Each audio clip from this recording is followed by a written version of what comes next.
here's my thoughts on price action of Bitcoin, what the Bitcoin price will do upon a spot Bitcoin ETF approval. I don't want anyone to get confused thinking that we're all out here just, moon boy mathing all the way, and that, as soon as the ETF gets approved, the price is going to go vertical. That's not what I'm saying at all. I want to give you my perspective on what's going to happen with market dynamics, typically how markets tend to work on the approval of these things, so you can have a better understanding of exactly how I envision price to go and where I'm bullish on the ETF and why I'm bullish on the ETF as an investor that comes from with a background of real estate, stocks, gold, etc., right? So I personally don't, and by the way, this is extremely why it's important for you to subscribe. For you to subscribe to this channel, please, because the faster you subscribe, the faster the YouTube algorithm gets a spank to get Bitcoin information out in front of people that need to hear it. And I'm not talking about the crypto people. I'm not talking about the crypto YouTubers and the $1,000 net worthers and the $10 a month DCA gang. This channel, the purpose of this channel is to help people like my parents who have done the right thing for 35 years, bought property, immigrated to the United Kingdom, bought property, built a property portfolio for their 2 sons, thinking it was the right thing to do, slaving away every single day and saving every penny to invest in that property portfolio back in the United Kingdom, only to realize that 35 years later, that property portfolio needs to be worth 80% more than it is in order to maintain the value of the pounds that were printed.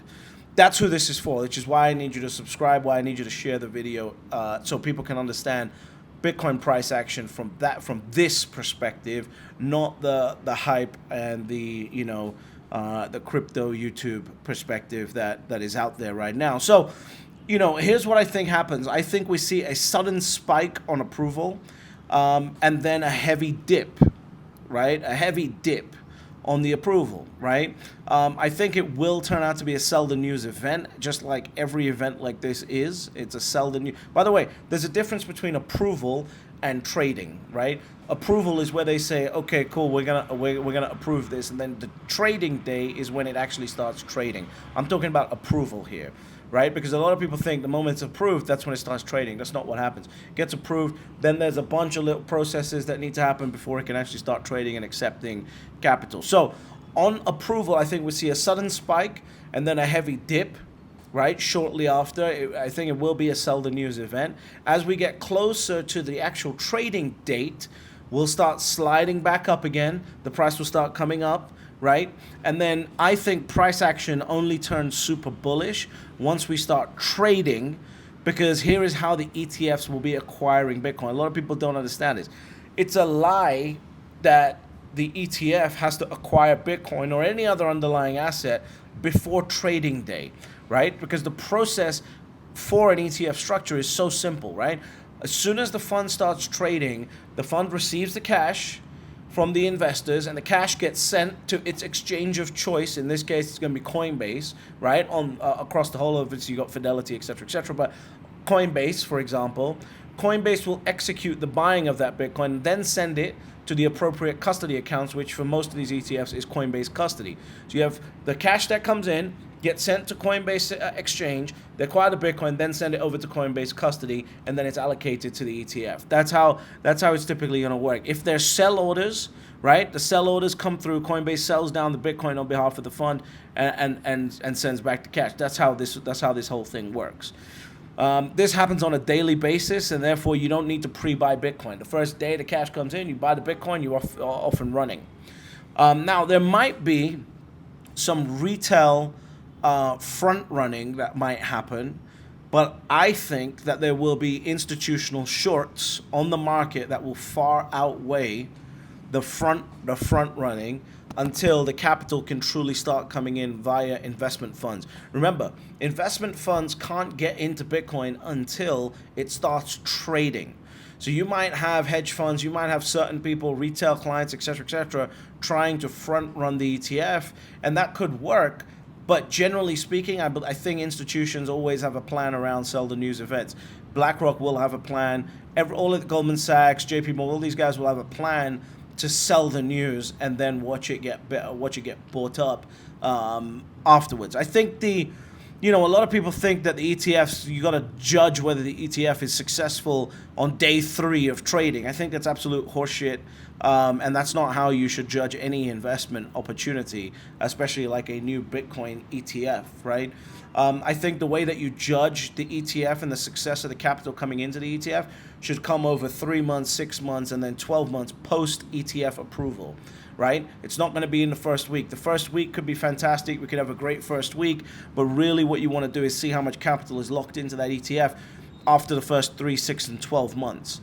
Right now, I might get this wrong. We might see shorts get lifted a lot sooner than what I'm saying. Right, front running might start and might be powerful enough because of hedge funds, etc., to enter a super bullish period immediately after the approval. But I doubt it based on every other experience I've had in the markets. So this is what I think is gonna happen in the markets as a result of everything I've ever seen so far. It might be completely wrong, but if I had to bet, if I was a betting man based probabilities, I would say there's a 70% chance of exactly what I'm saying is gonna happen, right? We'll see a spike up, then a dip, etc. Now, the key thing here is that there is a lot of doom and gloom boomering going on with people talking about why ETFs, you know, have all this hype around them when other countries have them, but those other countries couldn't get enough capital in, etc. These people are dumb, right? The U.S. capital markets are 40 times bigger than the United Kingdom alone, right? So you've got to look at how powerful the United States is and the United States capital markets are. And also, most importantly, if capital around the world is driven by people like BlackRock, no one's gonna, even if you just have your funds in the UK or Europe or wherever, you're not going to move until your overlords, in this case BlackRock, tell you to move. And BlackRock's now starting its marketing campaign for Bitcoin, right? So you want to you know, focus on that. Focus on the fact that there is a process to this. Focus on the fact that this is not a, you know, this is not an immediate, once it's done, it starts shooting up. Remember, gold had an 8-year bullish run after the ETF was approved, right? It had a couple years bullish before that even, as the run up to the ETF was happening. And then as soon as the ETF was approved, it was 8 years of run up. Now, I want you to subscribe, because one of the videos that I'm going to do coming soon is the only video I think I've ever done on my price prediction, what happens post the ETF and in this next cycle.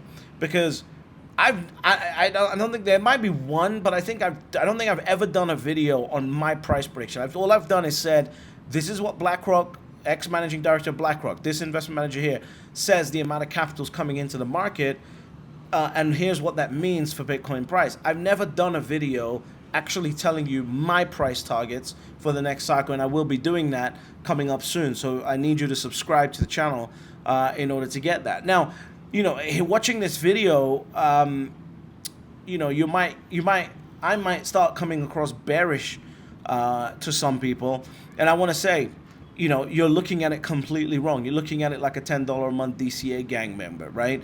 This is not about the next day. I'm looking at the next 10 years. The amount of capital that this unlocks, the ETF unlocks, to come in over the next 10 years, 15 years, 20 years, the amount of time that your children are going to need to take over that Bitcoin, etc., that's what I'm talking about. I'm not talking about the next 5 days after approval. I don't care what happens in the next 5 days after approval. Why?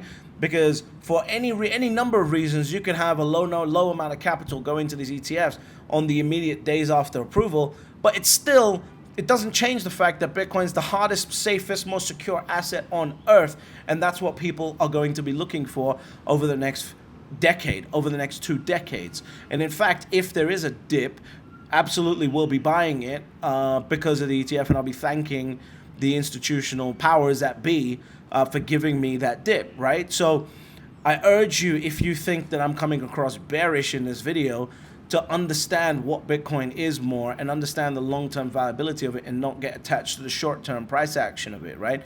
Short-term market games will always be just that. They're just market games. There is a reason why JP Morgan is putting out a report, you know, to its clients and asking about the fact that, oh, there were all these ETFs in Canada were approved, and how come there was no capital that came in, not much capital that came into Bitcoin on there?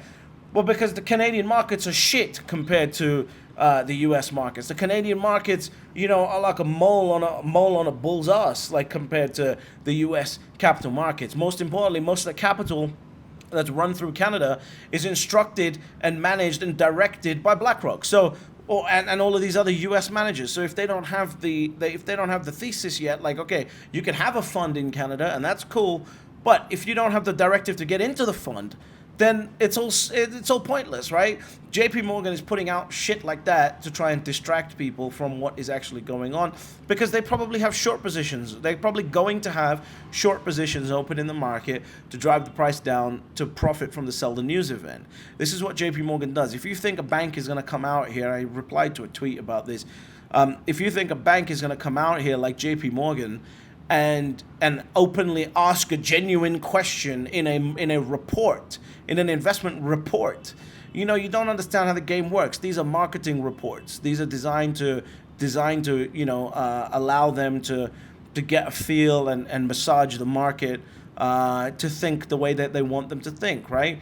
So I really want to do this video now because I don't want anyone panicking if and when the price goes down after the approval.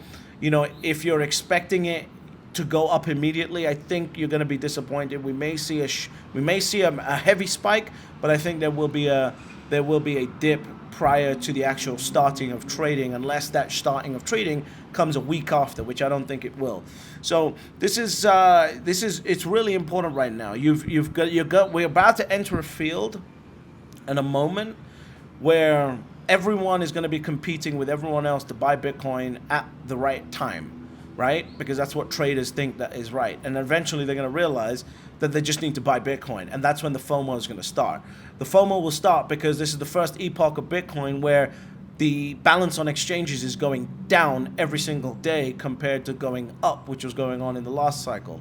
So you got the balance going down. You got worldwide institutional demand about to be unlocked because of the US ETFs. And now you're sitting there being told that if the price doesn't go up immediately, then the ETFs failed. That's not how to look at it. It's the next 10 years you want to look at. It's the next 10 years of capital deployment that you want to look at, especially for an asset that has finality of scarcity. So that's what I think is going to happen to price action immediately after approval. We'll see whether I'm right or not, but most importantly, there are still, despite all of this, despite the ETFs being approved, despite all of the price action, despite JP Morgan's propaganda, despite BlackRock's propaganda, despite all of this, there's still only 3 rules to Bitcoin. Step number 1, you buy Bitcoin. Step number 2, you shut the fuck up. And step number 3, you get fabulously wealthy.